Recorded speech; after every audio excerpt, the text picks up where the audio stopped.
Okay, so good morning. Today is part one of month one of the Small Business Startup Workshops.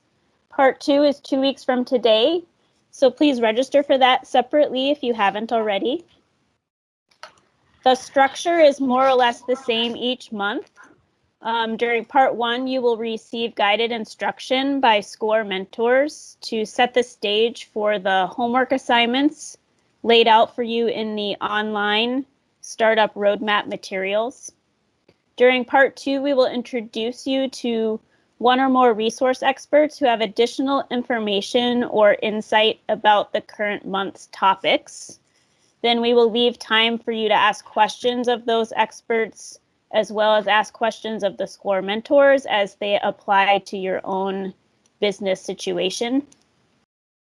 And in between those 2 weeks, part one and part two, we hope that you will work on the homework assignments inside the roadmap material that is available on SCORE's website. If you need help finding that material, we can navigate there after this morning's presentation. If you have any tech questions as we begin, my colleague Phil is manning the chat and he can help you there. So I am pleased now to hand today's presentation over to Ken Wundrow and George Wennerlyn. Both are professional mentors with the Madison chapter of SCORE, and they are here today to introduce you to the roadmap and its first few chapters. So take it away, guys. Hi, good morning, and thank you for taking part with us today. And I hope to see you on the journey all the way through as we get into the other modules along the way. Today's is going to be more, as Kara said, is going to be more or less an introduction to how the journey works, and just to give you a feel of what we are going to do, and also to introduce each other, George and I, as mentors for the SCORE organization and what that brings to the game. My background is pretty diverse. Early on in my life, I was doing bartending and construction. That got me through my college days and through the first couple of years after that. I was actually a public school teacher for 25 years. I worked in the Loyal District up north for 4 years, and then I worked for 21 years in the Oregon District. I taught 7th grade math while I was doing that. So one of the skills that I've brought to all my other careers is that I have the ability to look at a problem and break it down to its elements so that I can project that out to an audience that will get the appropriate information. While I was building up my teaching career, I also started a small tax business on the side. I worked with H&R Block for a few years to get my background and training. And then I ran my own business out of a home office for roughly 12 more years. In 1998, I took that business, I sold it to a local firm. I left teaching and entered the ranks of a full-time tax planner and investment planner. I did investment and tax planning for my clients, as well as I was a trainer for the firm. I trained all the staff and the other reps in the office, and then I became the financial manager. I did that for another 20 years, and in 2017, I decided that that was a full career for me. And I retired at that point in time. I merged or transitioned my clients into their new reps, and I entered the retirement world. I stayed relaxing, retired for about a month, and then I got involved with SCORE, and that's what leads me to where I am today. I'm going to put up my slide deck now, so I'm going to start sharing the screen, and I'll ask for your patience while I get it up and running. So this is the Business Startup Series is what we're going with. The program that we're following is actually a national program offered through SCORE, and it's called the Startup Roadmap. And as we said at the end, we'll take you back through there. If you haven't been in there to look at it already, we'll show you how to get into that. Without further ado, let's start the journey. So my role this morning is to kind of set the stage of what this all is going to look like. So what we want to talk about first and foremost is When someone goes off on that route to start a business, they're facing a lot of fears. And what our job as a mentor is to kind of walk you through those fears and to try to take those away. I always told my clients, fear is detrimental. It freezes us. We can't make decisions. We can take away the fear if we just have enough education and enough information about the decisions we're forced to make. Those fears reduce down. What I can't ever take away from you is worry. A good business gets over its fears and steps out and opens its doors and starts doing its business. But the worry part of it always needs to be there. The worry part is what motivates you to continue to do the planning, to continue to monitor your progress, and to look at the journey as just that, a journey. You take it one day at a time. COVID, if it's taught us nothing else, has taught us that when we least expect it, something can throw a wrench into the whole plan. With COVID, a lot of businesses had to decide what they were going to do. Some of them decided to close their doors, but many of them decided to pivot. They tried to change what they were doing to get to be adaptive and to adjust to the climate that was out there. So when you're facing your fears, I can guess what those fears are right now as you're thinking about taking this first step into opening a business. You're going to have financial fears. Where is the money going to come from? Am I going to have enough? What happens if I don't have enough customers to pay my bills? You're going to have the fear of making bad decisions. We all make them in our life. The biggest thing that you can do is understand that they're going to happen at times. When you make a bad decision, you record it. You put it in your memory and say, I don't want to relive that decision. I certainly don't want to do that kind of mistake again. So what am I going to adjust going forward? Worries about finding customers. If you're in a successful business, you may have a customer base that kind of builds up and stays there. In my financial business, I had that base. I had 500 clients that I pretty much knew that unless I did something really badly, they were going to come back to me year after year. But as I was building it up, when I started out, I had 100 clients. I had to get up to 500. I had to find those customers. Disorganization worries. Do we really have everything in place so that we can keep moving forward? And then finally, the biggest fear of all is fear of failure. I will tell you this. You cannot fail if you never start. If you're going to do a business, that fear is going to be out there. You can monitor and correct it by doing the right steps as you go on that journey. And that's where we come in. So why is a mentor so important? A mentor offers collaboration. I'm going to look through this. We got collaboration and what it looks like going alone. With collaboration, it tends to lead to success. We've got a cheerleader there telling us at each step, just keep going, don't give up. When we have a bad day, we can lean on that mentor to get us through that bad day. When we have a good day, we have the mentor there to celebrate that with. One of the things about going into business for yourself is that you're all alone. When you first start out, you probably don't have any employees. It's just you. And you miss the social aspect of what you had if you had a full-time job with a firm. Going it alone, there's no feedback on any of your decisions. You make them alone. Business with a mentors are 5 times more likely to succeed. If you're going alone without a mentor, the national average is 50% of all businesses fail within the first year if they're trying to do it alone. 70% success rate. It goes up to 70% success rate if you can have a mentor with you, someone who's guiding you and helping you make those decisions. 35% going alone make it to year 5. By year 5, 65% of businesses who have started out alone are gone. 93% of the people surveyed said the mentorship was instrumental to them. Without them, you had no one to share your business successes with. And that's a big part of life, is to share those successes. Who are SCORE Mentors? We're a national organization of business professionals. We are funded through a charter from the SBA, the Small Business Administration.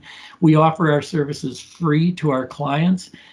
There are no charges, no matter how many times you use your mentor. The volunteers are certified as mentors. We go through a process of making sure we understand what SCORE stands for, what the ethics are. We make sure that we sign a pact that says we're not going to solicit. We're going to sit there and just try to help that business run as efficiently as possible. We have skill positions. As I was saying, my skill background that I bring to businesses, small businesses, is I understand the ins and outs of the tax law. I will talk to you later in this series about the right entity to pick to start and run your business. I will look at the legal issues, and I will guide you down those steps of what are those taxes that I have to be concerned with and how do I take care of them. We are a network. Within the Madison score, we have 45 mentors that are certified. If I have a problem with a client that I don't have the expertise for, I can reach out to the chapter and find someone who that was their background as they went through their career. What can you expect from a mentor? First and foremost, confidentiality. What you share with us stays with us. Your business and your trade secrets and your ideas are yours. They stay private. We offer valuable assistance. When we say valuable, our services cost you nothing. One of the biggest things that causes a business to fail in its early years is that they wind up spending a lot of money on services that do not necessarily bring them business, don't bring them customers. We will be the right mentor for you. When you choose a SCORE mentor, you show us a little bit of your background and what your biggest concerns are, and they pair you up with a mentor who has background in those areas. I get called in a lot when people are just starting out here. How do you maximize that benefit? You respect the mentor's time. Volunteers are giving their time freely. I'm doing probably 2 to 3 mentor sessions a week. Some of those are short, some of those are full-blown on sessions. I am also working within our own organization, and many of the volunteers are still running their own businesses. So take responsibility. When you're given advice, try to follow through on it. The advice is always just that. It's an advice. We're never going to sit here and say, we're going to make this decision for you and this is what you have to do. We're going to lead you to that decision. We're going to tell you the ins and outs of what you're about to do. We'll give you a fair warning of when things look like they're not headed in the right direction. But you have to follow through. Provide feedback. I can't help you make good decisions if I don't have good information.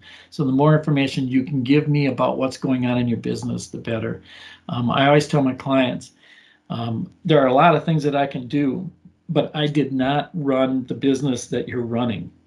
I know how to run a business and I can apply those facts and circumstances to your business, but I still need information from you as to how things are working. And then above all else, be consistent. Always don't go in and out. If you're going to have a mentor, keep the mentor in the loop. Consider this: a journey of 1,000 miles begins with one single step. The question that you have to answer is, are you ready to begin this journey? What George and I in this first session are going to do is to set this stage. We're going to say, what are the things that you should at least be thinking about now? And then as we go further into this journey, you will get detailed advice and help with the very aspects of starting that business. So without further ado, I'm going to turn this over to my colleague, George Wennerlyn, and he's going to take you through chapter 2, but he's first going to give you an introduction for himself. So George, take it away. Okay, thank you, Ken, and good morning to everybody. Looking forward to our today's conversation and the questions that you might have at the end. I'm going to be looking at basically chapter 2 of this roadmap series. But first, let me just introduce myself. I graduated from the University of Minnesota, moved to Wisconsin, and became a director eventually at a local public utility here in Wisconsin. And I worked there for some 25 years in different capacities, leading marketing, leading the rate making, the gas supply and natural gas supply for the utility. And eventually I moved over to a consulting firm within the company. And after about 2 years, because of the prospects of electric deregulation, I could see the handwriting on the wall that things were going to change, because as a consulting firm to other utilities in the state, no longer was the trust level there, and you could see that everybody was moving off into their own directions. And as a result, I formed my own energy consulting business, one that basically was formed in 1996, and it still is running today. So that is my background, and now we'll move on to the subject matter of where you are on this roadmap and what steps you need to take. Thinking about going into a new business, we spend a lot of time looking at our product, or we're looking at our service, our customers, our competition. We try to develop an operational plan. And of course, these are things that you'll be covering further in this series on the roadmap. But you're going to be looking at all these different items, but there's one that probably gets a little bit glossed over, quickly passes, and that's the most important element in running your entire business. And that element is actually you. You are the person who's running the business, that's forming the business, that has the idea of what that business is going to look like. So we're going to spend some time, let's say, making a rather complete inventory of your skills and what you are made up of as you get ready to launch your own business. And one of the questions you're going to look at is, why do you want to start a business? Is it because you hate your job, or you want to become rich? You have an idea that you're very passionate about? You need to take some time and look at all of those reasons and do some analysis of why you want to start your business. One of the homework assignments that you're going to be downloading and working on is basically answering that question of why. Why do you want to start that business? You want to list all of the reasons. Is it for personal satisfaction? Is it for the wealth that I already mentioned? Is it for the independence that you're going to gain from the regular corporate atmosphere that maybe you're used to? What are your strengths that you are going to be utilizing in this new business? Also, of course, you would expect, what are your weaknesses? And what will keep you going when things get tough?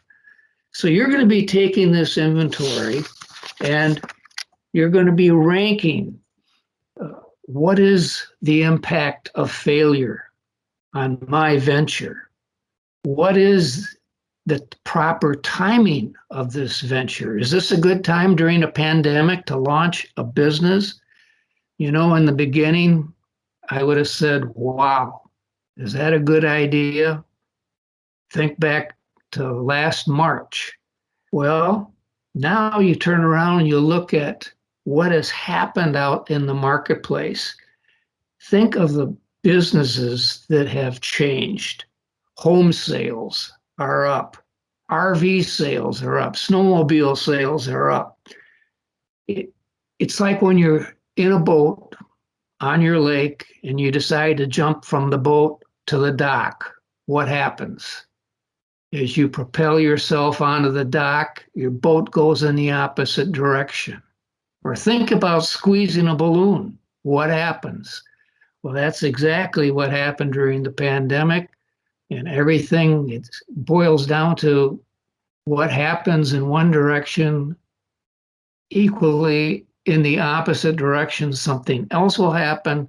So you need to make an assessment of that marketplace, of that timing.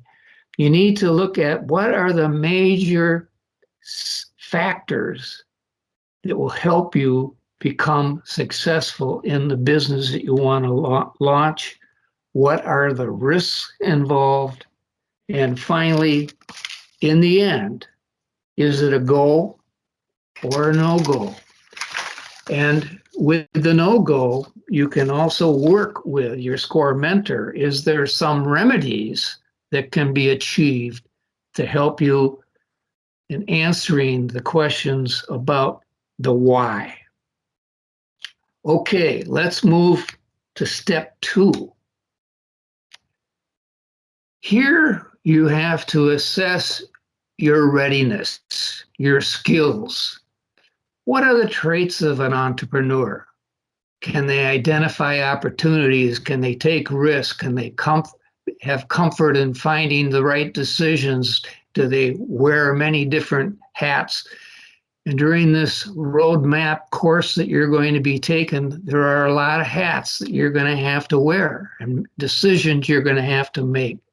And you're going to have to assess exactly what it is that you have as far as skills that are going to work for you. So there's another homework assignment that you'll be given, and it's called the Skills Assessment Worksheet. And here, basically, what you're trying to do is define for the business that you're going into, what are the skills that are required? What are the skills that you have? And based on those findings, is this a time to move forward or to delay and develop your skills? And you'll be asked a variety of skills that you can probably imagine: sales, marketing, financial planning, working with people, doing the administrative work, all of the personal goals of setting goals, managing your time, organizing, and so on. Let me put this into some personal context here.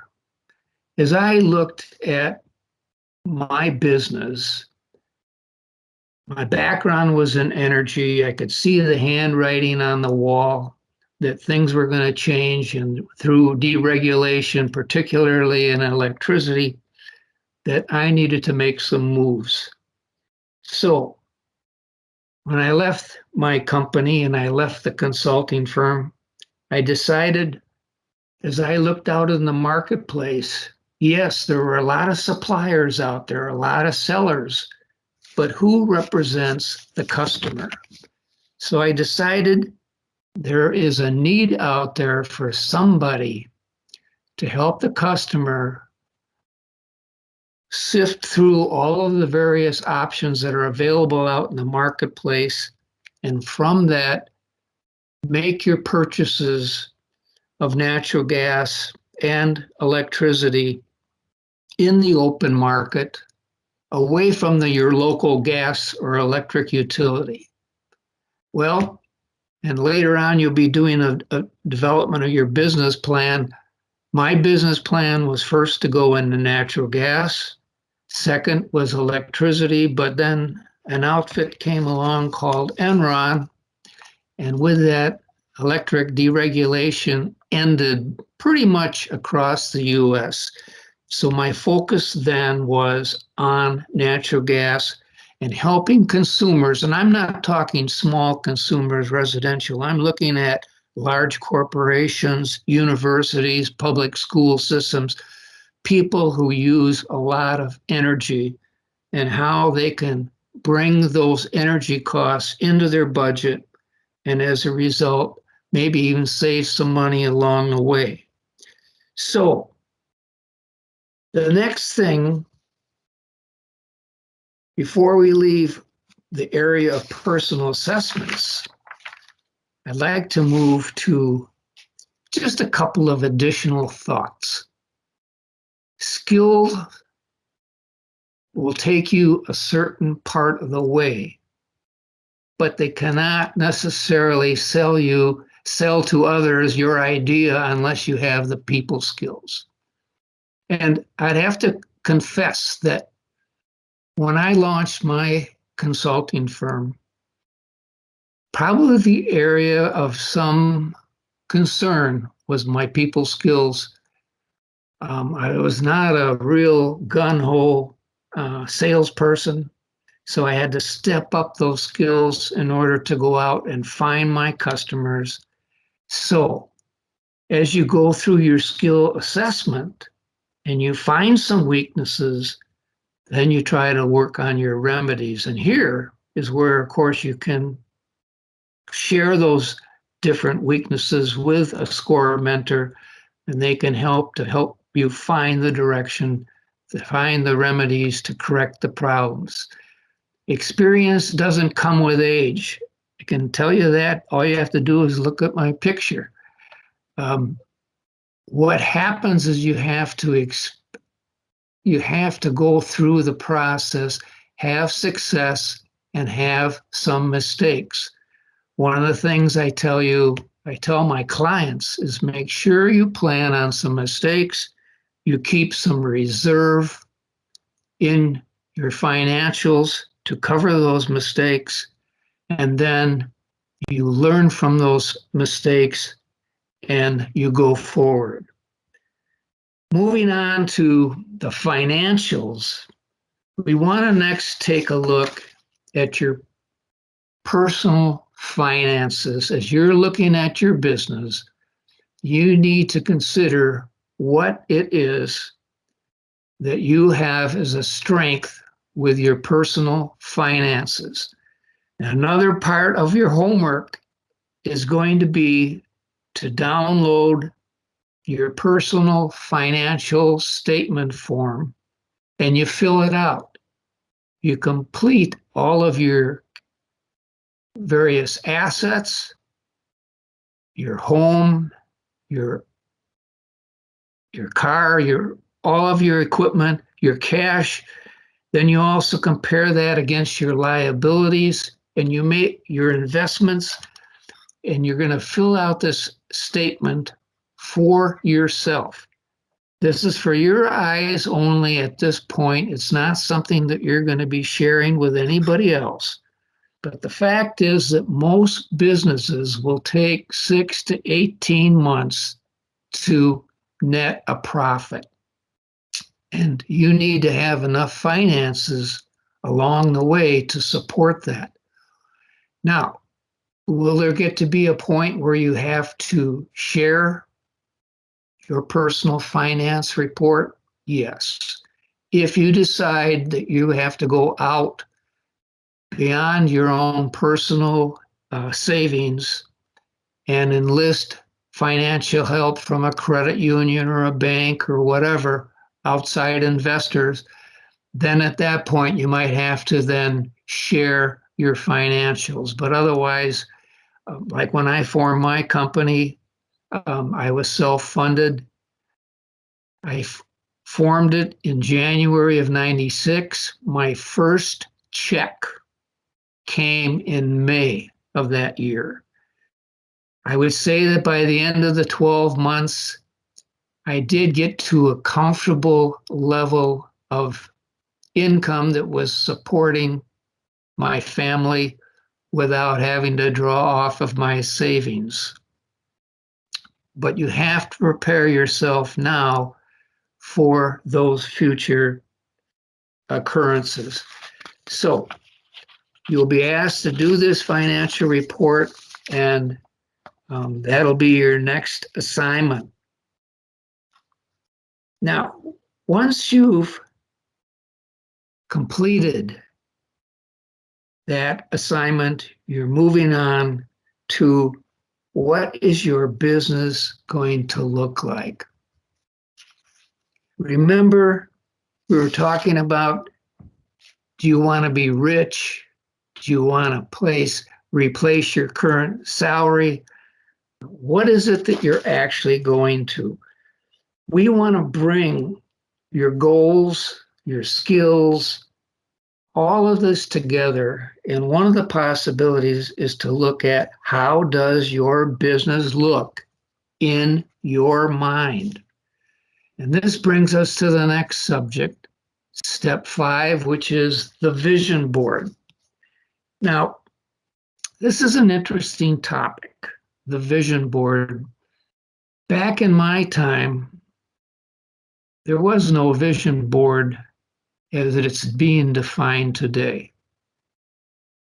This vision board concept basically has been around now for about 10 years.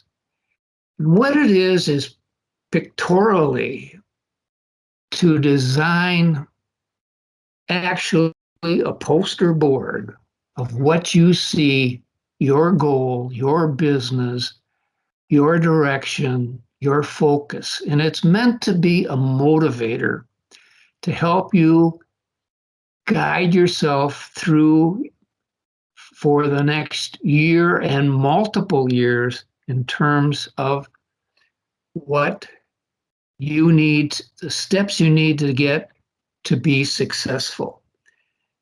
You'll be asked to download a background sheet on the vision board concept. And I went this past weekend to YouTube and I simply put in the search business vision boards for new business startups or vision boards for entrepreneurs. And it was interesting what came up in the explanations about what people have used as motivators to drive them now that they've defined all of their strengths and weaknesses, what propels them out into the future and what works well for you. Back in my time, when I first started my business, I focused more on flowcharts, critical path analysis, looking at all of the ifs and buts and what happens with my business if a product comes back or a service comes back. The vision board is, I guess, a step beyond that. And it's something that you should take a look at and give a consideration to as you move forward with your business idea. Next, you have to look at your inner circle. Where is the support? And Ken made this comment earlier. You don't want to fly solo on this. You need to look around. Who are your cheerleaders? And as you're looking at your own personal situation, you have to take a look. Where's your family? Is your husband or your wife or your soulmate or whatever, are they on board? Are they going to be there to help you when you run into some problems and you need to bounce off of them some of the questions and the problems that you're running into? This is where, as Ken mentioned earlier, for people who've been there and done it, people who are certified mentors, it's a good place to start to talk about the problems that you're having as you've launched your business. And one of the final steps of homework that you're going to have is to look at what I call a readiness quiz. You're going to download this document, and it's 20 questions that you're going to be answering. For instance, are you a self-starter? If you're yes, you plunk in a number. And if you're, well, frankly, I need some leadership, you plunk in a different number. And you add up all of these numbers for these different questions about your leadership, your family life, your work ethic, and so on. And it's going to give you some guidance in terms of your preparedness for launching your own business. If you have a high score, obviously the ranking or the inventory of you would say you ought to move forward. There might be, though, if you're on the lower end where you want to sit down with your cheerleaders and you need to talk about what can you do to correct these things before you launch your business. Wrapping up my comments, do you still want to pursue your idea? Is this the best time? And for a lot of people, pandemics has been a great time. And are you ready to get to work not only with yourself, but also with your mentor.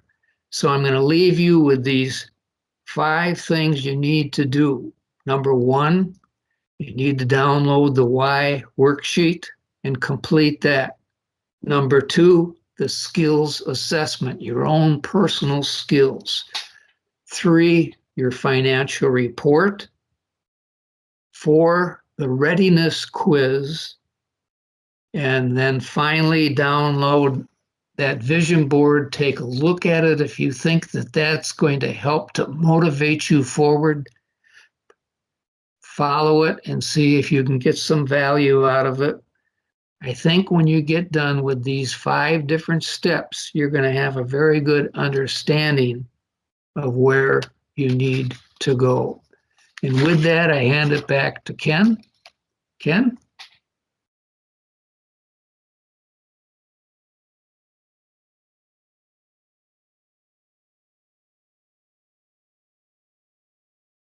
Are you alive, Ken? It myself unmuted. Sorry about that. Can you hear me now?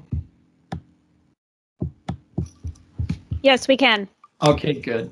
Yeah, I didn't have a place to get unmuted. Before I go into the next part, I just want to first off, I want to thank George for his insight on a lot of these things, and I just wanted to add a little piece of my own in there. When I started this, I talked to you about your fears. George has talked to you about, are you ready, and all the decisions you have to make, and the financial aspect of things, and who are your cheerleaders, who's gonna be there in the background. And then the biggest question is, are you an entrepreneur? Can you do these things? When I had to transition in my life, when I had to I wanted to start the tax business, the idea came because frankly, it wasn't the best motivation. I was a teacher and I was accused all the time of, it must be great to only work 9 months out of the year. When in reality, I was doing construction work and bartending all summer long just to make ends meet. I looked at my wife and I said, there must be something that I can do to make some money. And then we can actually have the summer off and we can do the traveling and the curriculum writing that I want to do. People had been coming to me to ask me to help them with their taxes. I think they did it because I was a math teacher and they thought as a math teacher, I would understand accounting. And if I understood accounting, I could do taxes. As I was helping people do their taxes, I started to realize that I kind of liked that whole process of doing that problem solving. The issue was I really didn't have any tax background. I didn't have the skill. I didn't have the experience. And I thought, I've got to create that if I'm going to actually go forward with this as a business. So I went and took a course at H&R Block. And the point of this is that before you venture off, if you're not sure of a step, if you don't think you have the skill necessary, if you don't have this experience, you have to find it someplace. You have to find that support mechanism. It may be just finding someone who's been down the road before and they can help you.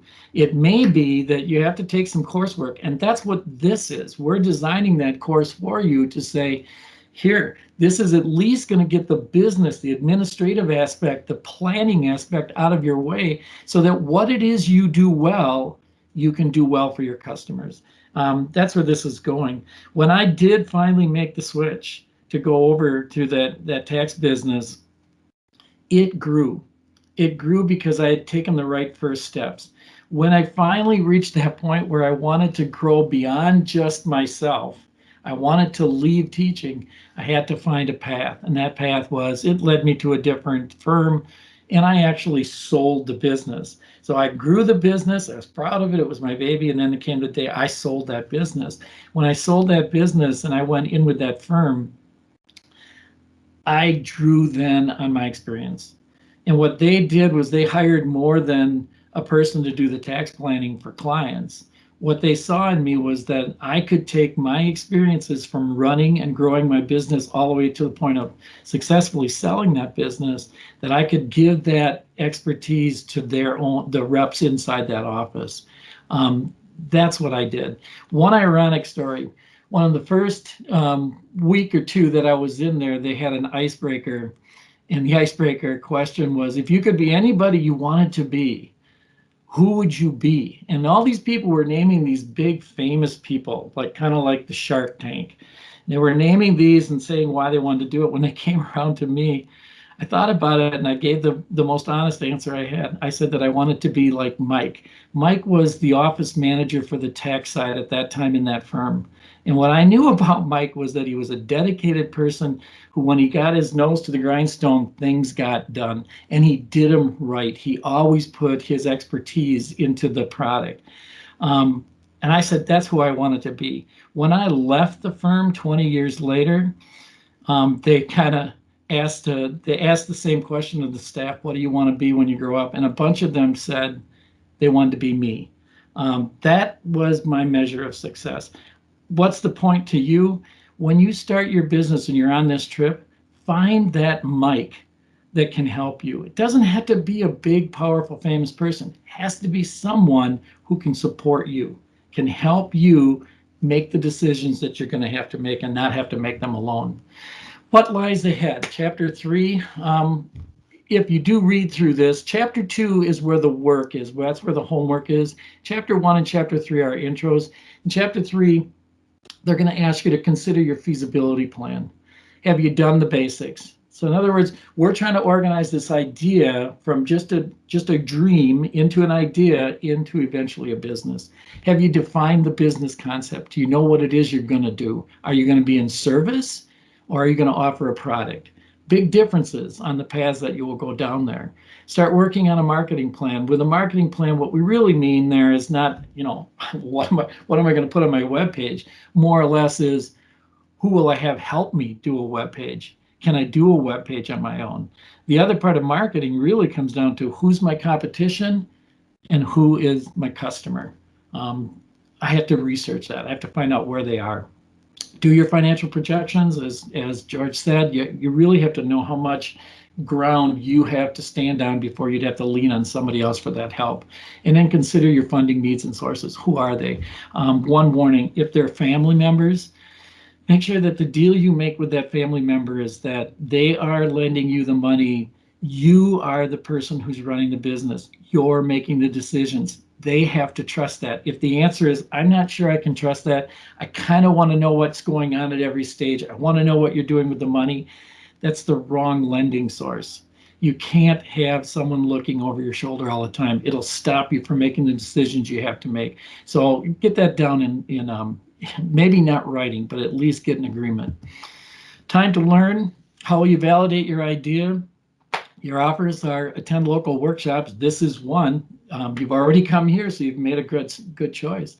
You can take an online course. The Startup Roadmap is there. When you're in our SCORE webpage, madison.score.org, when you're in there, you will find that we have a whole host of webinars and workshops that you can either take online or you can actually take a online course webinar. And then get yourself lined up with a mentor. When you're in there, one of the first buttons you'll see is find a mentor. That'll take you down. You can take a look at our profiles. You can look at somebody who's that you just kind of like their background, and then you can make a request. Remember, that mentor is free to you. All you have to do is request it. Wrapping up, I want you to go back through the modules. Please do the homework from George's session, chapter 2. Write down your questions, okay? Write down your concerns so that when we meet again in a few weeks here, you'll have questions to throw out to us that we can try to help and direct the focus of the session on. And then return for the next session with questions and answers. And I can't wait to see you all next time.